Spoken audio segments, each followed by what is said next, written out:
You're at home drinking Wild Turkey 101 and you want to know where it was made. So you look at the back of the bottle and it says distilled and bottled by Wild Turkey Distilling Company. Right. Sometimes they make it super easy on us, Chad. But sometimes they don't. Like, take this bottle of Rebel 100. And I know this is the rye, but let's pretend it's the bourbon just for this demonstration. If you look on the back, it says distilled and aged in Kentucky for Lux Row distillers. For Lux Row, not by Lux Row. Now, why is that? That's because they didn't distill the bourbon that's in this particular bottle. And I say this particular bottle because the bottle that you have at home may say something different by now. Right, because they do distill their own stuff, and we expect it to end up in these bottles eventually, but what we don't anticipate is that they advertise to us when that happens. That's right. Now let's get something straight right off the rip. We are not saying sourced equals bad, and if you make it yourself equals good. I know some people think that way. We've never understood it. Yeah. There are ways that you can take sourced whiskey, transform it. You can blend together different mash bills or different distilleries. You can barrel age things. I mean, there's lots of ways that you can make a sourced whiskey your own. So we are not saying that sourced is bad. No. But what we are fans of is transparency. And that's not always easy in the game of sourced whiskey. Things like NDAs exist and other legal mumbo jumbo that prevents that from happening. Right. If we had our way, you would have the mash bill, the age, where it came from, how, you know, the RIC number, the warehouse. All the information you could possibly have would be right there on the label. Really big label. Unfortunately, that's not the world we live in, and it can all get a little overwhelming. So we set out to make sense of it by going to our local Total Wine to snap some pics of the Bourbon Aisle. Why Total Wine? It's because they're one of the biggest alcohol retailers in the United States. I think they might be in the most states of any place. So there's a very good chance that you have one near you. Or something like it.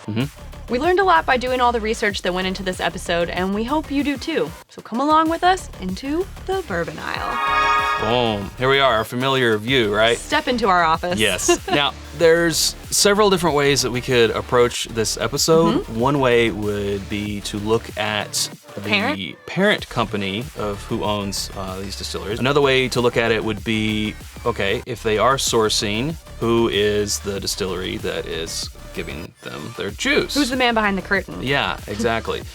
But we thought for this one, we would take a little broader approach. Yeah, and start just high level. Yeah, just go in they make their own stuff, they get it sourced. They do a bit of both.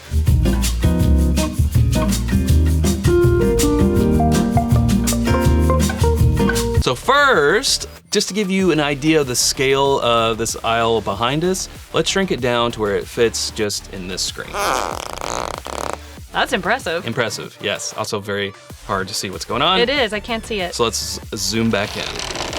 All right, we're gonna be looking at these two sections here that are being highlighted. And that's usually how we'll just take two sections at a time, except one where I think we have to do all three. But let's first look at the bottles where the juice that's inside was made by their own distillery. And these will be colored in green. Okay, All right. all right, I see. Got some green. Next, let's look at the stuff that's sourced. And we'll put those in red. And that doesn't mean anything, don't look into it. Red's not a bad color. No. Okay, right. yeah. Now, what about when a distillery uses some of their own stuff and source stuff and kind of does a combination? Sarah, what happens when you take red and green and combine them? Apparently it makes yellow. Makes yellow. Alrighty.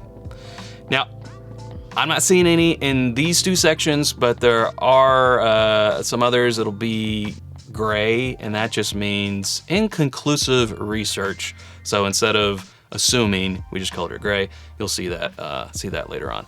So what are we seeing here? Majority red, right? That's a lot of red. It's a lot of red. It's a lot of red. Yeah. Get used to it. Large blocks of red with a sprinkling of green and like some salt and pepper of yellow. Yeah. All right, let's look at what's behind us here with the green. I don't think there's really any big surprises here. Yeah, you see some, Barton 1792, Buffalo Trace, Sazerac.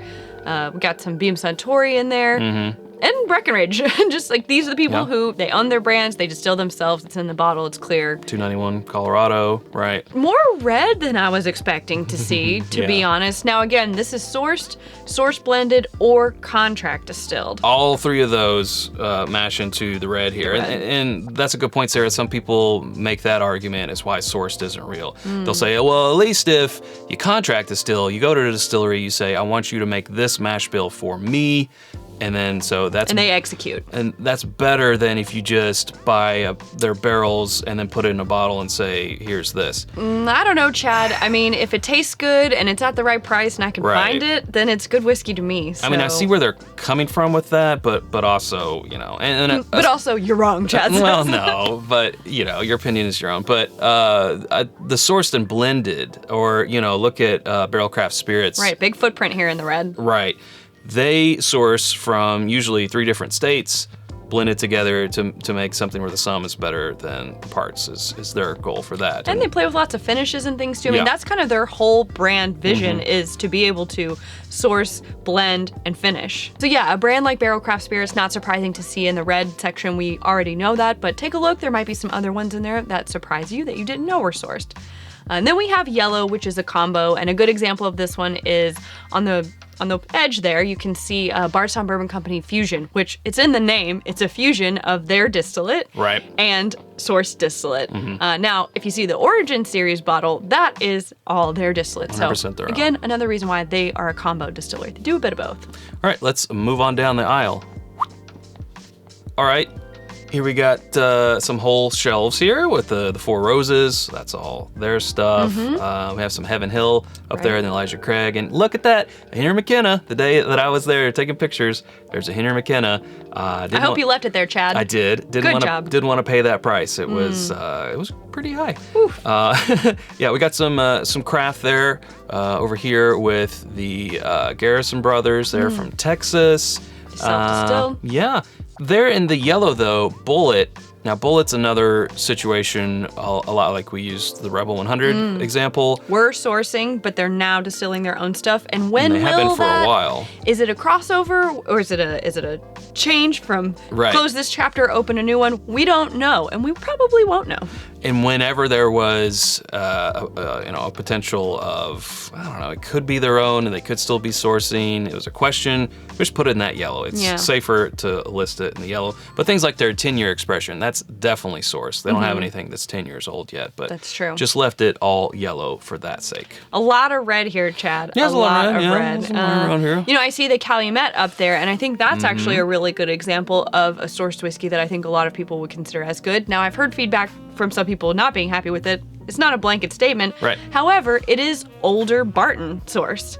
So if you had 1792, say the 12-year release that was very limited, and you liked that, you might be willing to invest the money in an older Calumet bottle. And it's good to know if you liked one, you might like the other. True, yeah, a lot easier to get the 8, 10, really around here in our parts, 14, 15, 16 year old Calumet Farms, which is Barton. So yay for sourcing there, because it makes it easier to get that older Barton stuff. Now, you will pay for it, but that's expected when we're talking about, 14, 15, 16. You would for Barton, too. That's true. But I do also think that's a good arguing point for some people saying sourced adds on, an extra tax, if you will. We talk about the finishing tax, and you put another barrel into the mix, that's more. Also, sourcing, there's the middleman, right? You're having to buy it, then you have to mark it up, whatever you're doing to it. So some people say they don't like sourced whiskey because it's usually more expensive.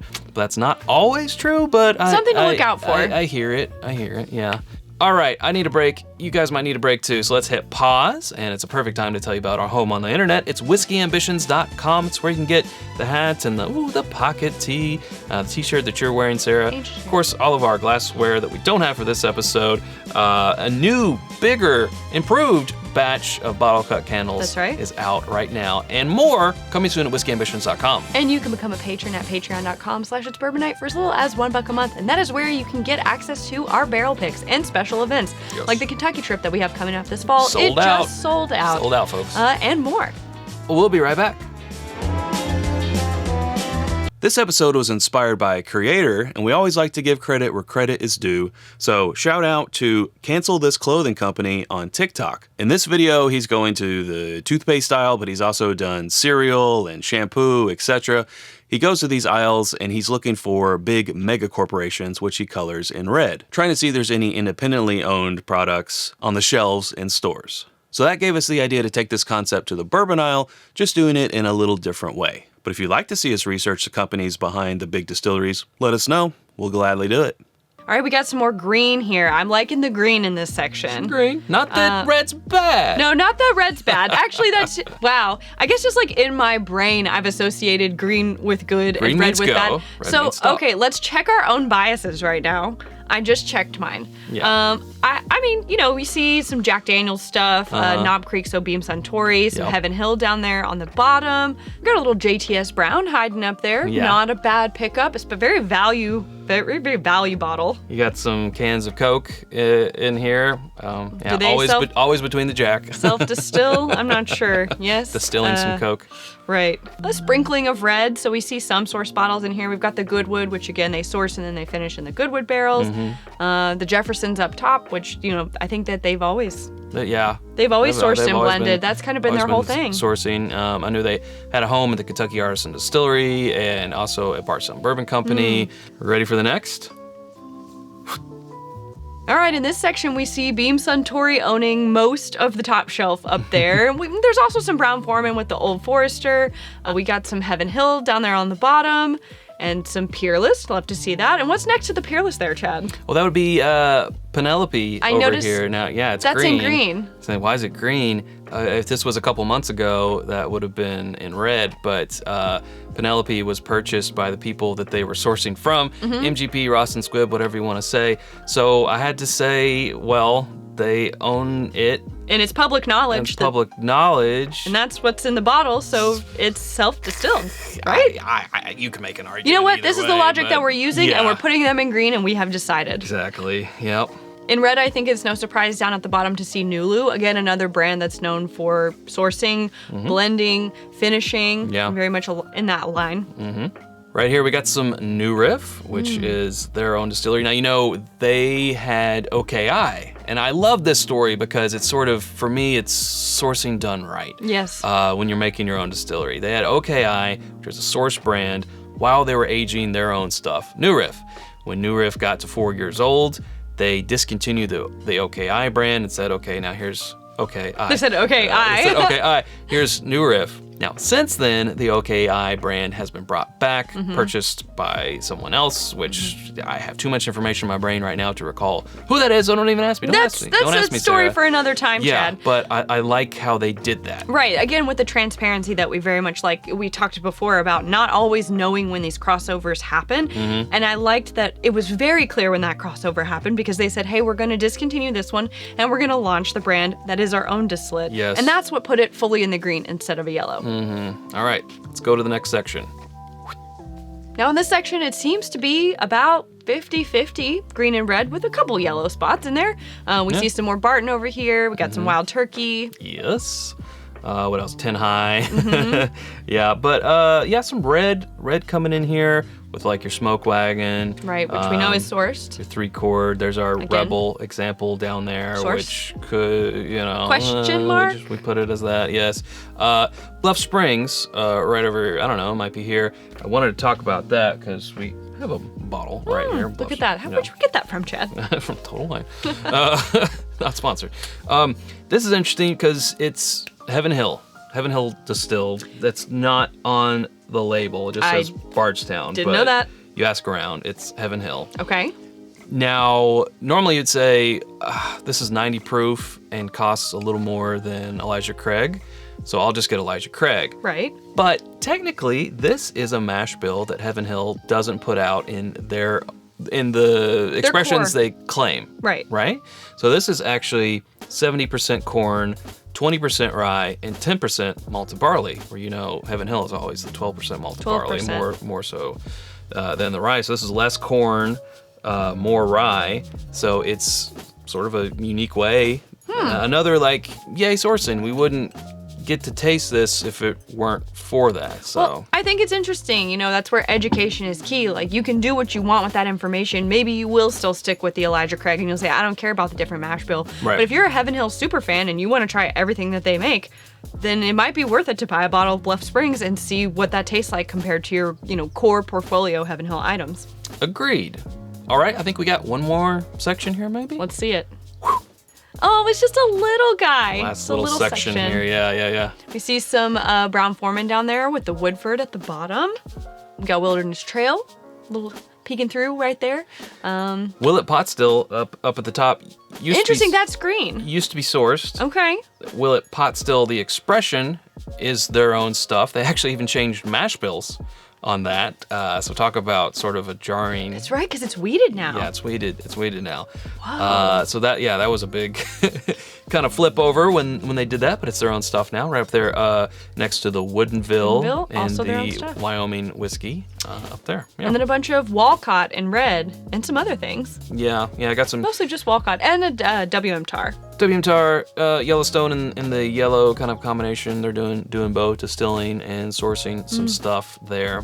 But I think the question right now is, from this episode at this zoomed out level, Yeah. who owns the Bourbon Aisle, Chad?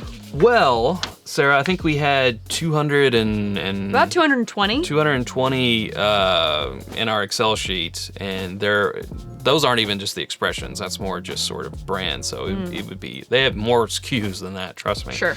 But of those 220, 17 we marked as combination. Okay. 80 we marked as self-distilled. Okay. And 120 we marked as sourced. So for this episode, I would say sourced whiskey owns the Bourbon Aisle. Sourced / blended / Contract distilled owns the aisle. owns And I mean, the aisle. I think you guys Yeah. kind of saw that from like, there was a lot of red on those screens, you know? You've got red on you. You've got red on you. Yeah. Is that a surprise? I think if you had asked me what I thought percentage-wise it would have been, I think I would have thought it was more of the big players. Not to say that they don't, have sourced for some of those smaller brands, but I think that I thought it would have been more big guys. Yeah. And less Well, of these like little. Technically it is. But it is and it isn't because they don't own all of them. You know? But they're still making the money off of it. That's true. Yeah. So do they, at the end of the day, still own? Yeah, let us know. Let us know down below if you want to see that episode, if you want to see the parent company episode, if you want to see the states. Yeah, let us know. We want to color some more. Tell us how you want us to color. That's what I want to do. Is I want to color. More coloring. But hey, that's where we better leave it. If you haven't subscribed to us already, you can do so by clicking right up here. There's suggestions of other videos down here. Hope to see you over there in one of those. Thanks, Sarah. Thanks, Chad. Okay, until next time, good luck in the Bourbon Aisle. Yeah.